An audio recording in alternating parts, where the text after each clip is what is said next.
In diesem Video möchten wir einen Cell Trailing Stop mit den Bollinger Bändern nachziehen lassen.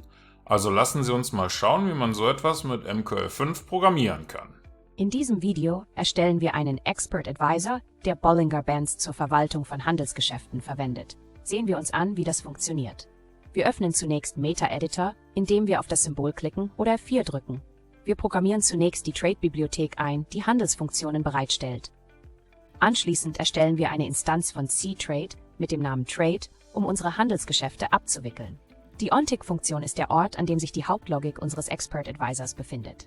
Wir deklarieren eine statische Variable namens LastStopBollingerBandsValue, um den letzten Wert des Bollinger Bands Stop Levels zu speichern. Wir berechnen den Ask-Preis mithilfe der Funktion SymbolInfoDouble mit dem Parameter SymbolAsk und normalisieren ihn auf die richtige Anzahl von Stellen. In ähnlicher Weise berechnen wir den Bitpreis mithilfe des Parameters SymbolBit. Wenn keine offenen Positionen vorhanden sind, was dadurch angezeigt wird, dass Positionstotal kleiner als 1 ist, führen wir einen Verkaufsauftrag über 0,10 Lots aus, was 10 Mikrolots entspricht. Der Verkaufsauftrag wird zum Bitpreis mit einem Take-Profit-Wert von 150 Punkten unter dem Bitpreis platziert.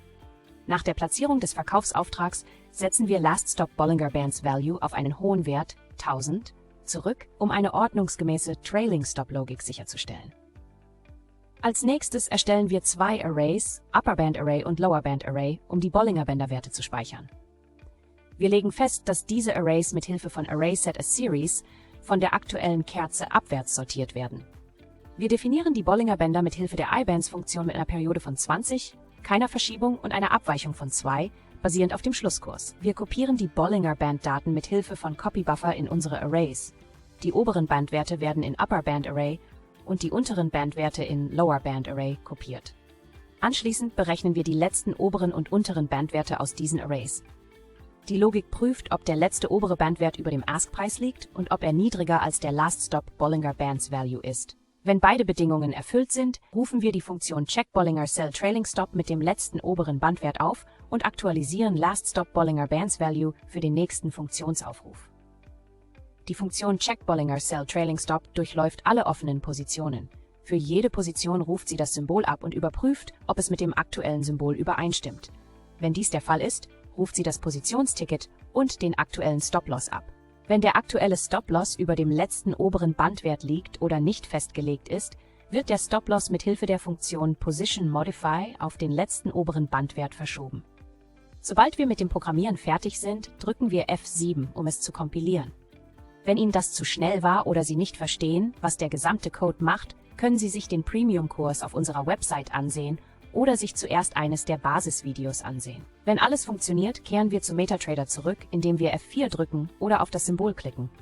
Zurück in MetaTrader drücken wir STRG und R, um den Strategietester zu starten.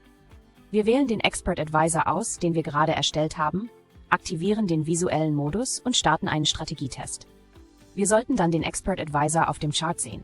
Wenn Sie bereits Mitglied des Premium-Kurses sind und eine Idee für ein Video wie dieses haben, senden Sie uns gerne eine E-Mail.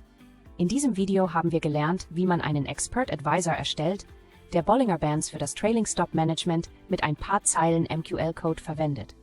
Vielen Dank fürs Zuschauen und bis zum nächsten Video. Okay, ich hoffe, dass Sie Ihren Stop-Loss jetzt von den Bollinger Bändern nachziehen lassen können. Das hier ist für die Sell Trades. Wir haben auch ein anderes Video für Buy Trades. Wenn das zu schnell für Sie war oder Sie nicht verstehen, was all die Codezeilen bewirken, dann gibt es auch den Premium-Kurs, den finden Sie auf unserer Webseite. Für den Moment sage ich vielen Dank fürs Zuschauen und wir sehen uns dann im nächsten Video.